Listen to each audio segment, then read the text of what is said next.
হরে Krishna, Radha Madhav mini ব্লগে সবাইকে স্বাগত। মাধব দাস নামে পুরীতে প্রভু জগন্নাথের এক পরম ভক্ত বাস করতেন। সেই ভক্তের কোনো এক সময় আমসা জাতীয় কিছু হয়েছিল আর জ্বর হয়েছিল। তিনি প্রচণ্ড কষ্ট পাচ্ছিলেন। আর প্রভু কী করতেন, প্রত্যেক দিন আসতেন আর সেই ভক্তকে মলমূত্র পরিষ্কার করে দিতেন, তার ঘর বাড়িও পরিষ্কার করে দিতেন। আর সেই ভক্ত ভাবতে লাগলো যে কে চোর, যে প্রত্যেক দিন চুপি চুপি আসছে, আমার দেহ পরিষ্কার করে দিচ্ছে, আমার ঘর বাড়ি পরিষ্কার করে দিচ্ছে। একদিন ওই চোরকে তো ধরতে হবে। এই ভেবে একদিন কী করলেন, উনি ঘুমিয়ে পড়লেন। কিন্তু ঘুমালেন না, ঘুমানোর ভান করে পড়েছিলেন। প্রভু সেদিনও এসেছিল প্রত্যেক দিনের মতন। সেদিনও এসে সেই মাধব দাসকে পরিষ্কার করলেন, তার ঘর বাড়িও পরিষ্কার করলেন। করে টোরে যখন চলে যাচ্ছেন, তখন মাধব দাস কী করলেন, প্রভুর হাতটা খপাত করে ধরে নিলেন, নিয়ে বলছে, প্রভু আপনার একই লীলা, এত নিকৃষ্ট কাজ আপনি কি করে করছেন? তখন প্রভু বলছে, আরে মাধব, তুমি আমার পরম ভক্ত, তুমি যদি কষ্ট পাও আমি কি সেটা সহ্য করতে পারি বলো?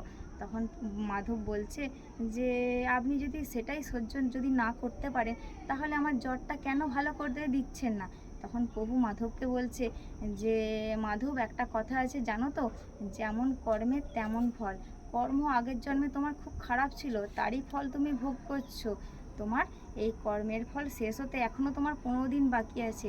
এখন যেমন কষ্ট পাচ্ছ, এখনও তোমাকে এই কষ্টটা 15 দিন বহন করতে হবে। তখন মাধব বললেন, ঠিক আছে প্রভু, আপনি যখন আমাকে নিরাময় করতেই পারছেন না আপনার সেবা কাজ করার জন্য, তাহলে আমার এই কষ্ট দুর্ভোগ আমি ভোগ করতেই থাকবো।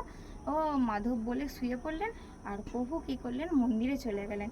মন্দিরে গিয়ে প্রভু ভাবতে থাকলেন যে না, মাধব তো ঠিকই বলেছে, এই মাধবের জ্বর শরীর খারাপটা যদি আমি নিয়ে নিই, তাহলে মাধব তো সুস্থ হয়ে আমার সেবা করতে পারবে।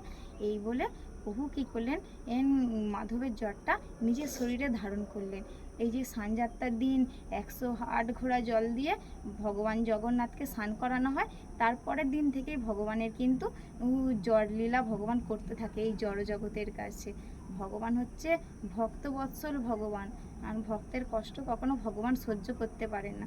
তাই জন্য ভগবানকে যে মন প্রাণ দিয়ে ভগবানের সেবা করবে, ভগবানকে ডাকবে, ভগবান কিন্তু তার মনোবাঞ্ছা ঠিক পূরণ করবে। সেই জন্যে ভগবান কিন্তু এই জড়জগতে মানুষদের কাছে জ্বর লীলা করেছেন। হরে কৃষ্ণ।